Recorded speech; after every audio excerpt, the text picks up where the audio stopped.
तो मित्रों, सनातन IAS coaching में आपका स्वागत है। ये खगोल शास्त्र की यूनिट चल रही है। इसमें जो है आज आपको पढ़ाया जाएगा ज्वार भाटा यानी टाइड और ईब, ये क्या होते हैं। तो थोड़ी सी जानकारी पहले दे देते हैं। जो ज्वार और भाटा, ये सूर्य, चंद्रमा और पृथ्वी, ये तीन जो आपस में गति करते रहते, इन्हीं गतियों का ये परिणाम है, यानी इसका ये रिजल्ट है। तो पहले आइए देख लेते हैं कि ज्वार भाटा है क्या, उसके बाद में हम लोग इसका अध्ययन करते हैं। मान लीजिए ये कोई समुद्र, ये कोई आपकी एक रेखा है, समुद्र का ये जल का स्तर है। तो ये जल स्तर जब ऊपर उठा तो इसी को कहते हैं ज्वार, इंग्लिश में कहते हैं टाइड। और ये जब जल पीछे को हुआ यानी पीछे गया, तब इसी को कहते हैं भाटा, ज्वार भाटा यानी ईब एंड टाइड। तो अगर पूछे आपसे ज्वार भाटा क्या है, तो ज्वार मीन्स वो होता है जो समुद्र का जल जब ऊपर उठता है तो इसको हम ज्वार कहते हैं, और जब ये जल नीचे जाता है यानी नीचे उतरता है तो इसको हम भाटा कहते हैं। अब एक उदाहरण से और समझने की कोशिश करें। ये मान लीजिए भारत का, दक्षिण भारत का, ये तमिलनाडु का या चेन्नई का ये तट है, ये चेन्नई का ये तट है। अब चेन्नई में समुद्र के बीच पर आप बैठे हुए हैं और बहुत ही तेज तरीके से समुद्र की लहरें आ रही हैं, तेज उठाव के साथ। तो ये हुआ क्या, ज्वार हुआ। वैसे भारत में ज्वार आता है खंबात की घाटी में।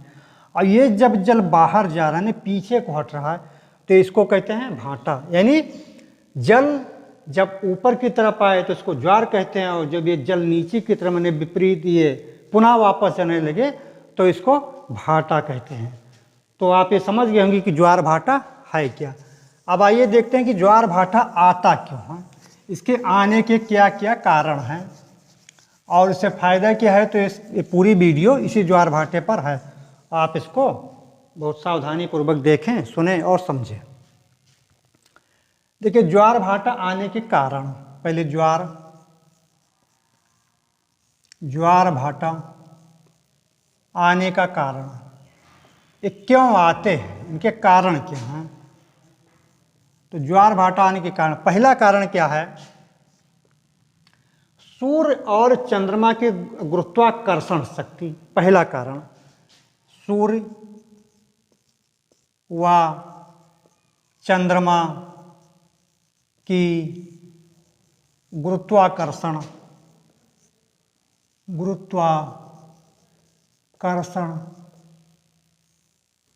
शक्ति, सूर्य व चंद्रमा की गुरुत्वाकर्षण शक्ति। लेकिन देखिए, सूर्य और चंद्रमा की गुरुत्वाकर्षण तो पृथ्वी पर दोनों डालते हैं, लेकिन सूर्य चूंकि भारी है, बहुत बड़ा है, लेकिन ये दूर है, तो सबसे ज़्यादा आकर्षण किसका पड़ता है पृथ्वी पर, चंद्रमा का। चंद्रमा का प्रभाव या चंद्रमा की जो आकर्षण शक्ति है पृथ्वी पर सबसे ज़्यादा पड़ती है, सूर्य की नहीं पड़ती, क्योंकि सूर्य दूर है। दूसरा कारण क्या है, पृथ्वी का अपकेंद्रीय बल, यानी पृथ्वी का अपकेंद्रीय बल। अपकेंद्रीय बल, जो बल पृथ्वी से बाहर की तरफ लग रहा है उसको अपकेंद्रीय बल कहते हैं, और इसी के विपरीत जो बल लगता है उसको कहते हैं अभिकेंद्रीय बल। यानी अभिकेंद्रीय बल जो पृथ्वी के अंदर लगता है, और ये क्या है, पृथ्वी के बाहर लगता है। तो ये दो कारण से आता है। दो कारण आपने देख लिया, सूर्य की गुरुत्वाकर्षण शक्ति यानी सूर्य जो अपने तरफ खींच रहा है, और चंद्रमा की गुरुत्वाकर्षण शक्ति। लेकिन सूर्य की गुरुत्वाकर्षण बहुत ज़्यादा है, लेकिन ये काफ़ी दूरी पर है, लगभग 14.9697 करोड़ किलोमीटर। वहीं चंद्रमा जो है, चंद्रमा छोटा है, पृथ्वी से भी छोटा है, और ये पृथ्वी का भाग ही माना जाता है। किसी समय ये पृथ्वी से टूटकर अलग हो गया था, ये माना ये जाता है। जो आप आज देखते हैं प्रशांत महासागर, ये उसी का भाग है। इसीलिए पृथ्वी को हम लोग चंदा मामा कहते हैं, मामा कहते हैं। क्यों, क्योंकि पृथ्वी को जो माता कहते हैं, तो ये माता के भाई हैं, यानी इन्हीं के अंश हैं, इसलिए हम इसको मामा कहते हैं। और एक क्वेश्चन अगर आपको याद जाए, तो पृथ्वी की बहन किसको कहते हैं, वीनस ग्रह को कहते हैं, शुक्र ग्रह को कहते हैं। तो एक तरीके से कोई पूछ सकता है कि पृथ्वी की मौसी या आपकी मौसी, तो वो कौन होगी, शुक्र ग्रह होगा। क्यों, क्योंकि हम पृथ्वी की बहन कहा गया। क्यों कहा गया है? एक साइड में तो मंगल है, मंगल को क्यों नहीं कहा गया? शुक्र और पृथ्वी के बीच में दूरी कम है और मंगल और पृथ्वी के बीच में दूरी ज़्यादा है, तो जो दूरी कम होती तो स्नेह संबंध या प्रेम संबंध बन जाता है, लेकिन हर जगह ये नहीं होता है। ठीक, तो आइए हम इस पर सोचें, आज इसको देखें। सूर्य चंद्रमा, तो चंद्रमा लगभग 3,84,000 किलोमीटर दूर है, इसलिए इसकी आकर्षण शक्ति सबसे ज़्यादा पृथ्वी पर पड़ती है। और इसको आपने नोट कर लिया होगा, इसको मैं बिगाड़ देता हूँ, या नोट कर लें, स्क्रीनशॉट इसका ले लें, तब आगे आए देखते हैं। इसको बिगाड़ देते हैं। ठीक, चूंकि आकर्षण शक्ति बराबर पर ये बराबर क्या सूर्य की सबसे ज़्यादा है, लेकिन चंद्रमा चूंकि नज़दीक है, नज़दीक होने के कारण ये इसकी आकर्षण शक्ति का प्रभाव सबसे ज़्यादा पड़ता है। अब आइए देखें, ये हमारी पृथ्वी है। ठीक, अब ये यहाँ पर हमारा चंद्रमा है, मून, यम से मून मान लेते हैं, ई से पृथ्वी मान लेते हैं। ठीक, अब यहाँ पर इसने आकर्षण शक्ति डाला, ये जल की तरंग ऊपर उठी। ठीक, ये इसके सामने है, चंद्रमा ने आकर्षण शक्ति डाला इस पर, किस पर? पृथ्वी पर डाला, लेकिन पृथ्वी ठोस है तो पृथ्वी ऊपर को नहीं जा पाएगी, लेकिन जल तरल अवस्था में, इसलिए ऊपर उठ जाता है। ठीक, तो यहां पर क्या आया? ज्वार आया। और ज्वार आने के पीछे कारण क्या है? चंद्रमा की आकर्षण शक्ति, चंद्रमा की आकर्षण शक्ति। ठीक, आकर्षण शक्ति, आकर्षण शक्ति या आकर्षण बल। सामने पृथ्वी के सामने चंद्रमा ने अपना गुरुत्वाकर्षण या अपना आकर्षण शक्ति डाला, या उसके द्वारा ये जल ऊपर उठ गया। चूंकि पृथ्वी ठोस है इसलिए ऊपर नहीं उठ पाई, तो यहाँ पर ज्वार आ गए। सेम विपरीत दिशा में भी एक ज्वार और आता है। ये क्यों आता है? लेकिन ये ज्यादा रहेगा ज्वार, उच्च ज्वार है, ये थोड़ा कम रहता है। ये कहता है अपकेंद्रीय बल के कारण, ये होता है अपकेंद्रीय बल के कारण। अब ये अपकेंद्रीय बल क्या है? जो चीज घूम रही है, कोई भी चीज, उस पर दो तरीके के बल काम करते हैं। एक तो बल होता है अपकेंद्रीय, जो कि बाहर की तरफ लगता है, अपकेंद्रीय, और एक लगता है अभकेंद्रीय बल, जो कि अंदर की तरफ लगता है। तो इसको याद करने के लिए सबसे आसान तरीका है, जहां अभकेंद्रीय बल है, भा लगा, भा सीमन भाई, वो आपका नजदीक हुआ, और ये अपकेंद्रीय बल हुआ, ये दूर हुआ। तो पृथ्वी पर एक समय में दो जगह ज्वार आता है। एक जगह आता है चंद्रमा की आकर्षण शक्ति के द्वारा, और दूसरी जगह आता है अपकेंद्रीय बल के द्वारा। अब जब दो जगह ये ज्वार आता है तो भाटा भी दो जगह आते हैं। इसके ये पॉइंट, यहां का जल थोड़ा सा नीचे हो जाता है, और ये देखिए, मैं थोड़ा इसको, जो पृथ्वी मेन पृथ्वी है, ये इसको आप समझ लीजिए, इससे मेन पृथ्वी, ये पूरा जल इधर चला गया, और ये जल थोड़ा सा, और ये जल वाला पोर्शन है। ठीक, तो ये जल थोड़ा सा नीचे चला गया, यहाँ का भी चला, और ये जल खींचकर इस साइड में चला आता है। इसको कहते हैं भाटा। तो कारण हम लोगों ने देख लिया कि आखिर क्यों आता है। चंद्रमा की आकर्षण शक्ति और सूर्य की आकर्षण शक्ति के द्वारा ज्वार आता है। और ज्वार कब आता है, कैसे आता है, इसके बारे में भी हम लोग देखेंगे। तो मैं ये फिगर मिटा दे रहा हूँ। और पृथ्वी पर 24 घंटे में 2 स्थानों पर ज्वार आएगा, 2 स्थानों पर भाटा आएगा। लेकिन एक ज्वार आने के बाद में 52 मिनट का अंतर आ जाता है। अब ये अंतर क्यों आता है, इसको आइए हम लोग थोड़ा देखते हैं। इसको मैं मिटा दे रहा हूं, आप लोगों ने नोट कर लिया होगा। ठीक, देखिए, ये पृथ्वी है। पृथ्वी घूर्णन कैसे करती है, जो आपको बताया गया है, पश्चिम से पूरब, इसका पश्चिम एरिया ये है, ये जा रही है पश्चिमी, घूम रही है, और घूम कर ये अपने बिंदु पर कब आएगी, 24 घंटे में आ जाती है। ये चंद्रमा है, ये चंद्रमा है। अब मान लीजिए चंद्रमा की वजह से यहां पर ज्वार आया, इस पॉइंट पर चंद्रमा की वजह से ज्वार आया, ये पॉइंट पर, ये मून है, ठीक। ये पॉइंट पर ज्वार आया चंद्रमा की आकर्षण शक्ति की वजह से। अब ये पृथ्वी घूम रही है, घूम रही है, घूम रही है, घूम रही, 24 घंटे में पुनः यहां पर ये पॉइंट पर पहुंचेगी, ठीक। तो फिर यहां पर ज्वार आना चाहिए 24 घंटे पर, लेकिन यहां होता क्या है, चंद्रमा भी तो पृथ्वी का चक्कर लगा रहा है, चंद्रमा भी तो पृथ्वी का चक्कर लगा रहा है। और ये चक्कर कैसा है, ये 27 दिन में पूरा हो जाता है, कहीं कहीं 29 दिन भी दिया है, कुछ जगह 24 भी है, लेकिन उसके अलग अलग कारण हैं, अलग अलग बताने का तरीका है। तो अब ये मान लीजिए चंद्रमा पहुंच गए यहां पर, मून पर, फिर से देख लेते हैं, ज्वार यहां पर है, ये पॉइंट पर है, चंद्रमा यहां पर है। अब ये पृथ्वी 24 घंटे में घूमकर ये पॉइंट यहां पर फिर पहुंची, फिर आना चाहिए, लेकिन तब तक के चंद्रमा जो है इनकी दिशा गई बदल, यहां पर पहुंच गए। अब इस ये वाले पॉइंट को यहां पर जाने में लगता है 52 मिनट, 52 मिनट। 52 मिनट क्यों लगता है यहां तक आने में, तो इसका सीधा सा कैलकुलेशन है, 27 दिन में, 27 दिन 6 घंटे में चंद्रमा जो है पृथ्वी का चक्कर लगा लेता है। और एक गोला कितने का हुआ, 360, तो 360 से इसको भाग कर दिए तो कितना आया, 13 अंश, 13 डिग्री, 13 डिग्री यहां पर ये पहुंच गया। हमने पढ़ा कि 1 डिग्री को पार करने में कितना लगता है, 4 मिनट पृथ्वी को, तो ये 13 × 4 ये हुआ 52 मिनट।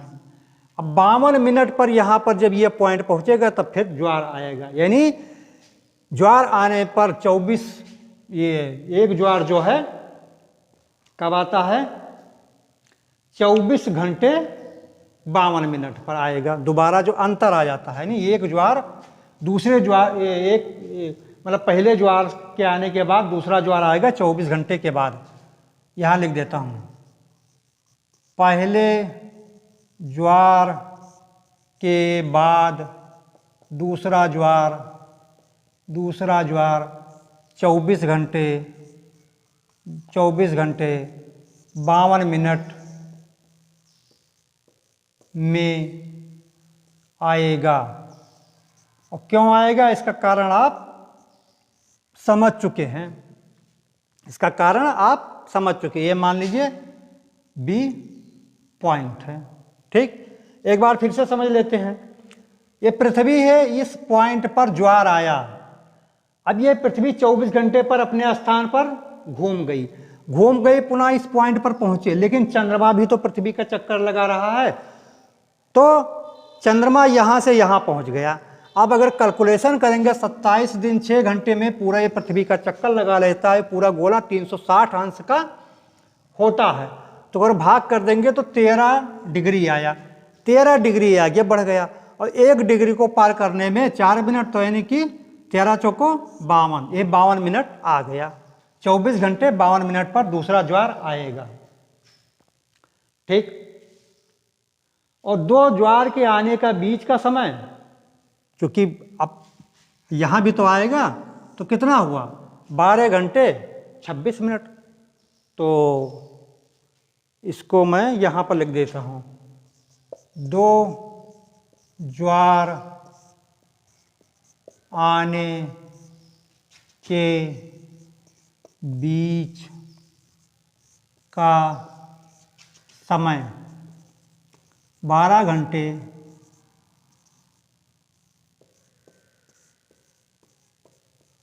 26 मिनट, ठीक, 12 घंटे 26 मिनट। अब आप ये समझ गए होंगे।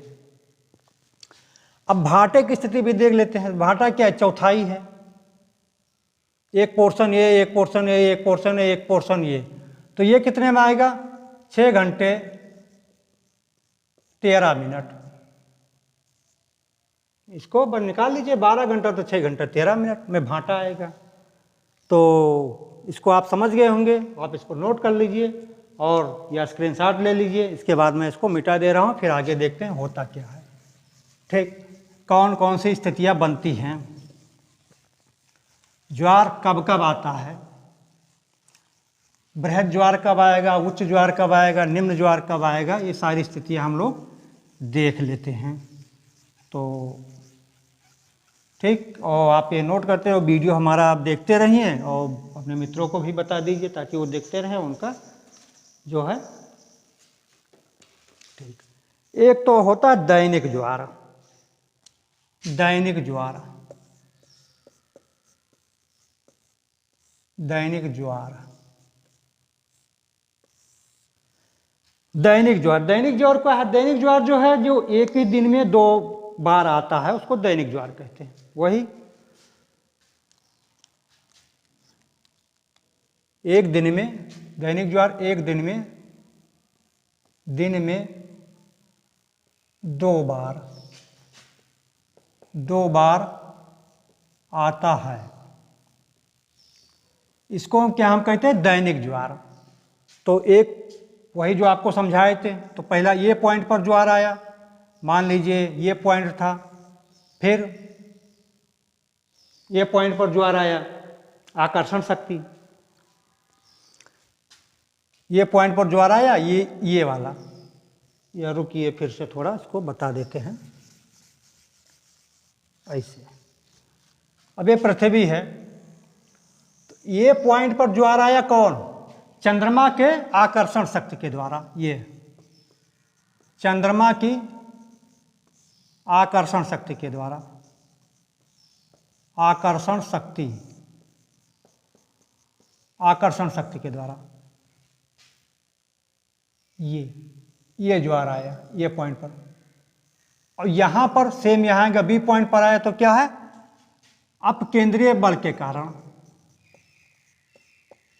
अपकेंद्रीय बल के कारण। तो इसको क्या कहते हैं? इसको दैनिक ज्वार कहते हैं। नहीं, एक इस साइड में, एक उस साइड में। आपने इसको नोट कर लिया होगा, इसको मिटा देते हैं। ठीक, तो ये होगा दैनिक ज्वार जो डेली आते हैं। इसके बाद कौन सा ज्वार आता है? इसको मिटा देते हैं, यहां भी आपने लिख लिया होगा। ठीक, इसके बाद देखते हैं कौन सा ज्वार आता है। ज्वार कई प्रकार के आते हैं। तो एक होता है उच्च ज्वार। उच्च ज्वार क्या है? देखिए, उच्च ज्वार, उच्च ज्वार में एक स्थिति होती है सिजगी। सिजगी, सिजगी में ये होता है कि आपका ये सूर्य है, सन, मून और पृथ्वी, अर्थ, तीनों एक ही दिशा में हो, तो सूरज की आकर्षण शक्ति पृथ्वी पर पड़ेगी और चंद्रमा की आकर्षण शक्ति पृथ्वी पर पड़ेगी। इसलिए आएगा उच्च ज्वार आएगा। क्यों?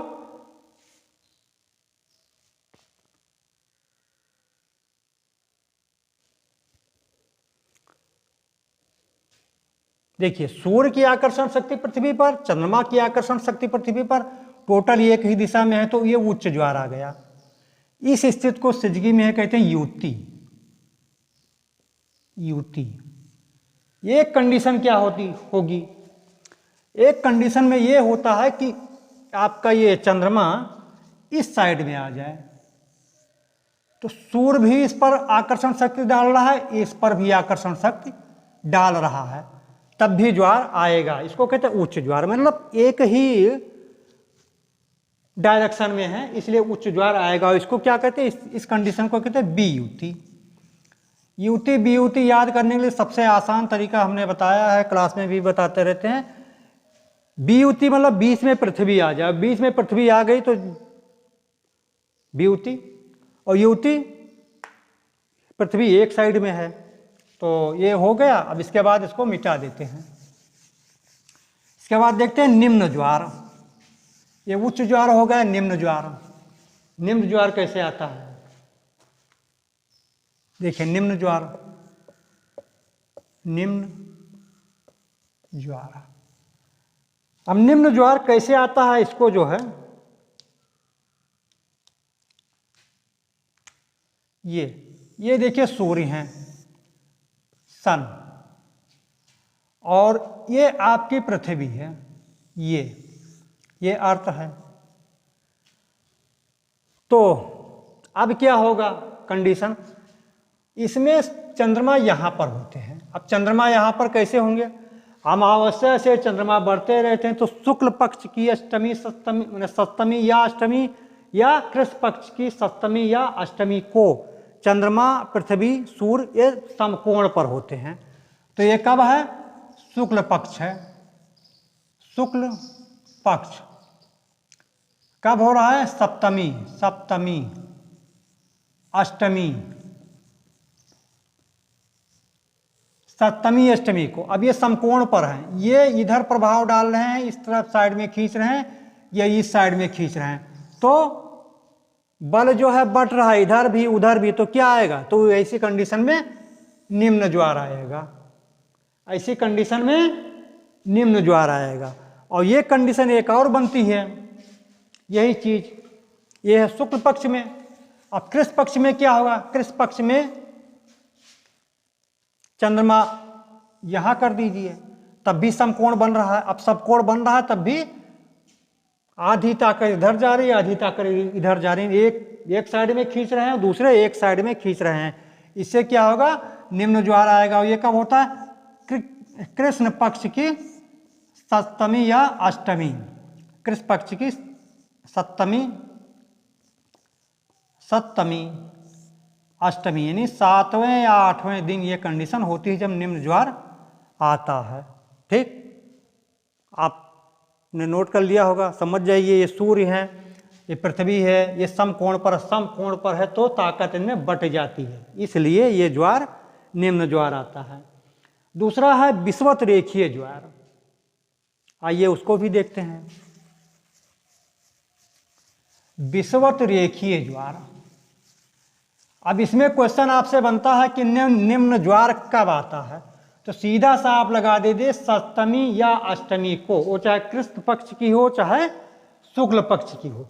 अब याद करने के लिए सबसे आसान तरीका सप्तमी अष्टमी यानी आधा है, आधा बटा हुआ है, इसलिए आपको कोई विशेष दिक्कत नहीं होनी चाहिए। देखिए विषुवत रेखीय ज्वार, विषुवत रेखीय, विषुवत रेखीय ज्वार। दूसरा अयनांत ज्वार, अयनांत ज्वार भी कहते हैं, अयनांत। ये क्या है, इसको दोनों को हम लोग देख लेते हैं। अब देखिए ये आपकी पृथ्वी है, पृथ्वी में ये विषुवत रेखा है। चंद्रमा जब विषुवत रेखा के नजदीक होता है, ये आपकी पृथ्वी है, ये आपका मून है, तो इनके बीच की दूरी कम हो जाती है। क्यों, पृथ्वी बीच में गोल है, तो अब ये ध्रुव यहाँ पर है, तो ध्रुव से देखेंगे तो दूरी ज़्यादा है, लेकिन अगर बीच का पोर्शन देखेंगे तो दूरी कम है। जब दूरी कम है तो आकर्षण शक्ति बढ़ जाती है, तो ज्वार आता है यहाँ पर। तो कब आता है, एक लाइन इसको लिख लेते हैं। जब चंद्रमा विषुवत रेखा पर होता है, विषुवत रेखा पर होता है, ठीक, जब विषुवत रेखा पर होता है। दूसरा क्या है, देखिए 23.5 पृथ्वी झुकी हुई है और 5 डिग्री ये झुके हुए हैं, तो मिलाकर कितना हुआ, 28.5 अंश। तो अब अगर ये वाली कंडीशन बनती है तब इसको कहते हैं अयनांत ज्वार, ठीक। वैसे मेन आपके लिए विषुवत रेखीय ज्वार है। ठीक, अब आते हैं उपभू अपभू। उपभू अपभू क्या है? देखिए, उपभू, उपभू, अपभू, अपभू, उपभू अपभू क्या है? ये आपकी पृथ्वी है। चंद्रमा पृथ्वी का चक्कर लगा रहा है, यानी परिक्रमा कर रहा है। ये चंद्रमा कभी पृथ्वी के नजदीक आ गए और कभी ये पृथ्वी से दूर चले गए। ये यहां पर है मून, ये मून है। ठीक, अब जब नजदीक आ गए तो इनके बीच की क्या हो गई? दूरी कम हो गई, ये वाली, और ये दूरी बढ़ गई। और वैसे चंद्रमा और पृथ्वी के बीच की दूरी है, ये पृथ्वी है, ये चंद्रमा है, 3, ये पृथ्वी ई से मैं कर रहा हूं, यम से मून कर रहा हूं, 3,84,000 किमी। वैसे दूरी कितनी है? 3,84,000 किलोमीटर। लेकिन जब यहां नजदीक में है, यानी नजदीक को क्या कहेंगे? उपभू। नजदीक को क्या कहेंगे? उपभू वाली कंडीशन है। ये देखिए उपभू,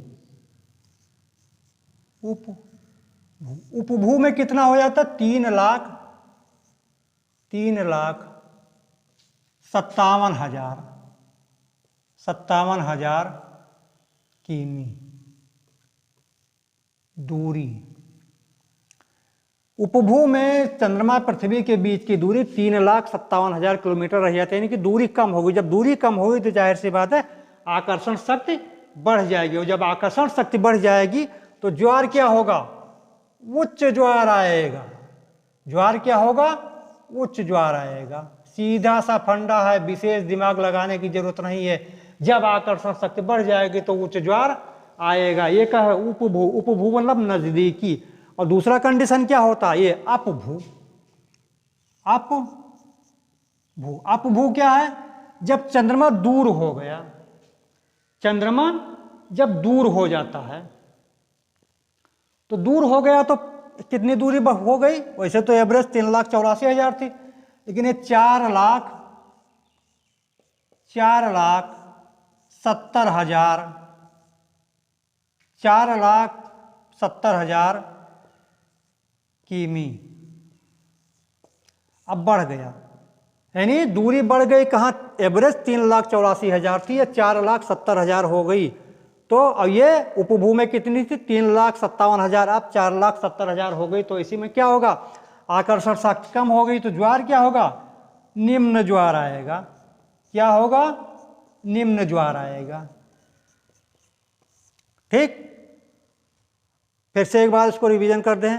उपभू अपभू। उपभू होता है जब चंद्रमा और पृथ्वी के बीच की दूरी कम हो जाती है, यानी दूरी रहती 3,57,000 किलोमीटर। ऐसे समय क्या होता है? चंद्रमा की आकर्षण शक्ति पृथ्वी पर ज्यादा पड़ती है और ज्वार उच्च आता है। दूसरे में जब चंद्रमा दूर हो जाता है, जिसको कहते हैं अपभू कहते हैं, और दूरी हो जाती 4 लाख के ऊपर, आकर्षण शक्ति कम हो जाती, तब ये आता है निम्न ज्वार। ठीक, और वैसे एवरेज आपसे पूछा जाए तो 3,84,000 किलोमीटर चंद्रमा और पृथ्वी के बीच की दूरी है। वही सूर्य और पृथ्वी के बीच की दूरी 14,97,000 या 96,000 किलोमीटर, क्योंकि अलग किताबों में थोड़ा सा अंतर मिलता है। अब आइए उपसौर और अपसौर देखें। उपसौर और अपसौर। उपसौर और अपसौर ये क्या है? उपसौर मीन्स कि जब पृथ्वी सूर्य के नजदीक हो, उप हो। उपसौर जब, देखिए उपसौर, उपसौर, और दूसरा क्या है? अपसौर। अपसौर। उपसौर में होता है, ये आपका सूर्य है, और पृथ्वी कैसे दीर्घ वृत्ताकार में चक्कर लगा रही है, यानी अंडे के आकार की। तो पृथ्वी यहां पहुंच गई इसके नजदीक, नजदीक है ये पृथ्वी, ये सन है, इसको हमने ई से कर दिया, आप समझे, अर्थ है। यानी इसके जो सूर्य और पृथ्वी के बीच की दूरी कम हो गई तो उसको कहते हैं उपसौर। यहां मैं लिख देता हूं, सूर्य पृथ्वी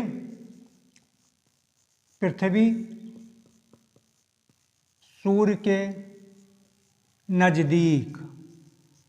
और ये ऐसा कब आता है,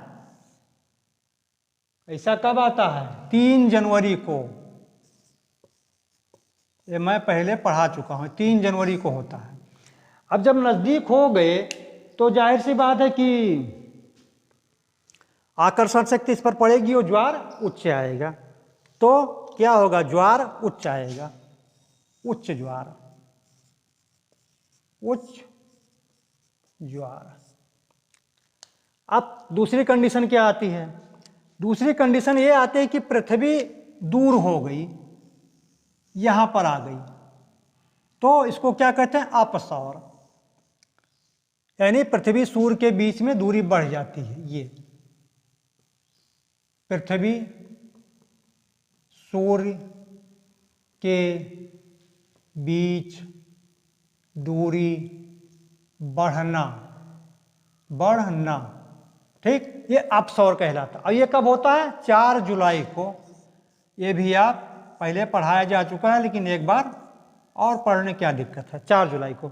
तब ऐसी कंडीशन में क्या होता है, ज्वार जब दूरी बढ़ जाएगी तो आकर्षण शक्ति कम हो जाएगी, सीधी सी बात, तो निम्न ज्वार आता है, निम्न ज्वार आता है, ठीक। और आपने इसको बना लिया होगा, और इसको मैं मिटा देता हूं, फिर आगे बढ़ता हूं। तो चाहे तो स्क्रीनशॉट इसका ले ले, ठीक, इसको मैं मिटा दे रहा हूं। और इसके बाद आते देखते हैं मिश्रित ज्वार क्या है। मिश्रित ज्वार मीन्स जिसमें दोनों हों, मिश्रित ज्वार। देखिए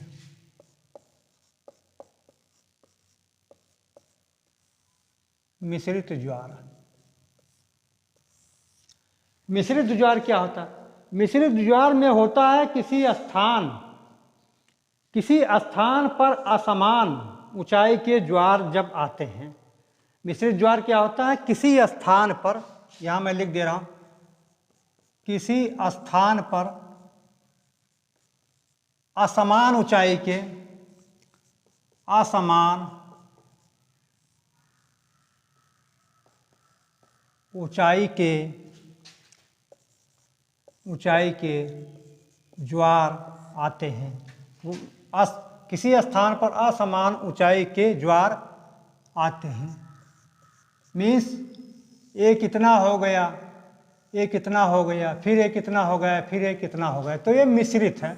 मतलब उच्च और निम्न दोनों जुड़े हुए हैं। सीधे आ जाए क्वेश्चन कि मिश्रित ज्वार क्या है, तो किसी स्थान पर जब असमान ऊंचाई के, यानी निम्न ज्वार और उच्च ज्वार दोनों आए, तो उसको कहते हैं असमान ज्वार, ठीक। और ज्वारीय तरंगे जो उठती हैं, इनकी दिशा क्या होती, देखिए ये आपकी पृथ्वी है, देखिए ज्वारीय तरंगों की दिशा, ज्वारीय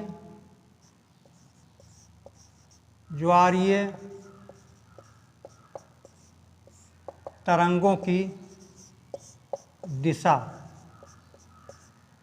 दिशा।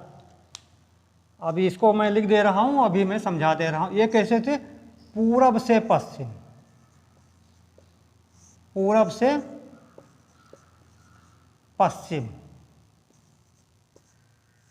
क्यों, ये पृथ्वी हमारी जो है पश्चिम से पूरब घूम रही है, तो ज्वारीय इसका उल्टा तो हो जाएंगे ये टाइड, टी से टाइड, तो इनकी दिशा क्या हो जाएगी, पूरब से पश्चिम हो जाएंगे।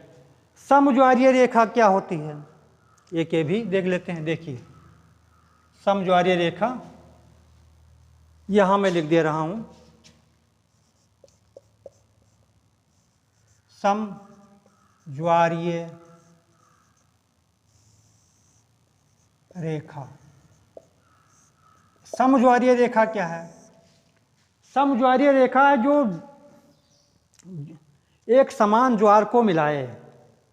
समज्वारीय रेखा, ये सब ज्वार हैं, मान लीजिए ऐसे ऐसे हैं, ऐसे ऐसे हैं, ऐसे ऐसे, तो इनको जो एक समान ज्वार को मिलाए वही समज्वारीय रेखा है।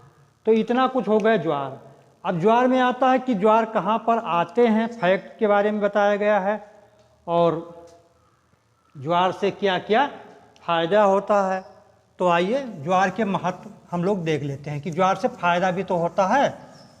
तो पहला जो होता है ज्वार से फायदा, वो तट पर जल आ जाता है, उस जल के द्वारा तमाम तरीके के समुद्री उत्पाद आ जाते हैं, मछलियाँ आ जाती हैं, और जो तट है उसकी सफाई हो जाती है। ज्वार के महत्व, ज्वार का महत्व, ठीक। अब ज्वार के पहला महत्व, ज्वारीय ऊर्जा बनती है। ज्वारीय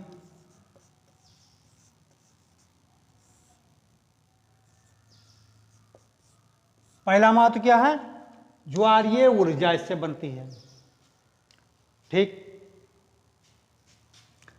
ज्वारीय ऊर्जा बनाते हैं। दूसरा महत्व क्या है? मत्स्य पालन। मत्स्य पालन, अब पानी आ गए तो पानी में आप मत्स्य पालन आराम से कर सकते हैं। लवण आ गया, इसी के साथ लवण आ गया, नमक का निर्माण होने लगता है। और क्या है? सीपी, घोंघा, शंख, यानी समुद्री उत्पाद, कुल मिलाकर यहाँ लिख दीजिए, समुद्री उत्पाद, उत्पाद तट पर आ जाते हैं। समुद्री उत्पाद तट पर आ जाते हैं, ज्वारीय ऊर्जा बनती है, मत्स्य होता है, लवण आ जाते हैं। और अगला जो है लिख लीजिए यहाँ, तटों की सफाई हो जाती है, तटों की सफाई हो जाती है। जलयान पहुंच जाते हैं तट तक, जो भारी जलयान होते हैं और पानी कम होने की वजह से तट तक नहीं पहुंच पाते हैं, वो जब ज्वार आता है तो उसमें तट तक पहुंच जाते हैं। तो भारी जलयान तटों तक पहुंच जाते हैं। ये इतना सब फायदा है। क्योंकि ये आपके मेंस में है नहीं, प्री में है, तो इतना फैक्ट आपको याद रहेगा, तो फिर आगे दिक्कत नहीं होगी। तो इसको मैं मिटा देता हूँ, ठीक। अब देखते हैं ज्वार कहाँ कहाँ आते हैं भारत में। इसे आते तो बहुत जगह है, लेकिन आपको खास खास जगह पढ़ना है। भारत में कहाँ आता है? खंभात की खाड़ी, कांडला हमारा है, उसको कहते हैं ज्वारीय बंदरगाह। विश्व में सबसे ज़्यादा फंडी की खाड़ी एक है। सर्वाधिक उच्च ज्वार अगर आपसे पूछा जाए, सर्वाधिक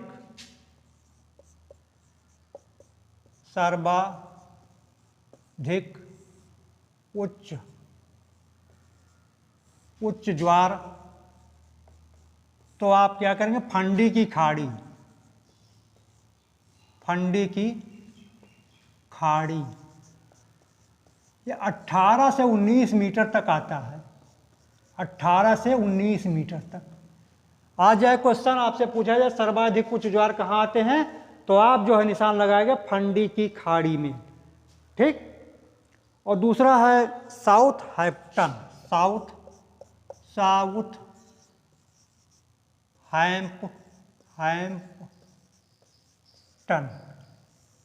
साउथहैम्पटन एक जगह है जहाँ पर चार ज्वार आते हैं। ये यूके में एक स्थान है जहाँ चार ज्वार आते हैं, चार ज्वार आते हैं। क्यों? ये मान लीजिए ब्रिटेन है। 2 तो आता है इंग्लिश चैनल से, इंग्लिश चैनल, और 2 आता है दक्षिणी सागर से, ये वाला साउथ सी से, साउथ सी से। तो ये हो गए 4। ठीक। सर्वाधिक फंडी की खाड़ी में साउथहैम्पटन में 4 ज्वार आते हैं, 2 इंग्लिश चैनल से, 2 आते हैं साउथ सी से। ठीक। और भारत में देखिए, यहां पर भारत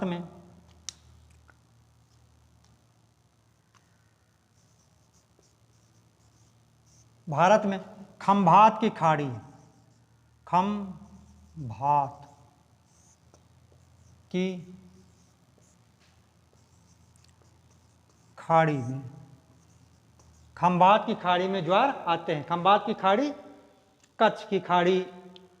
तो थोड़ा सा इसको मिटा देते हैं, तो आपने नोट कर लिया होगा, तब आपको दिखाएं।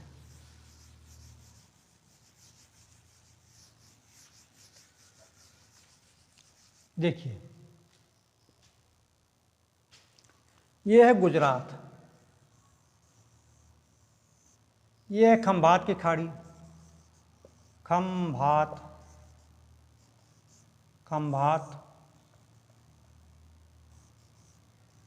की खाड़ी। ये है कच्छ की खाड़ी, कच्छ की खाड़ी, यहां पर ज्वार आते हैं। ये आपका गुजरात का एरिया है। कौन सा? गुजरात। कांडला बंदरगाह को ज्वारीय बंदरगाह कहते हैं, गुजरात है। ठीक। तो हमें उम्मीद हो कि आपने सब तैयार किया, इसको आपने समझ लिया होगा। और ये वीडियो आप बार बार देखिए, समझ में नहीं आया बार बार देखिए। अगर कोई चीज़ और नहीं समझ में आती तो आप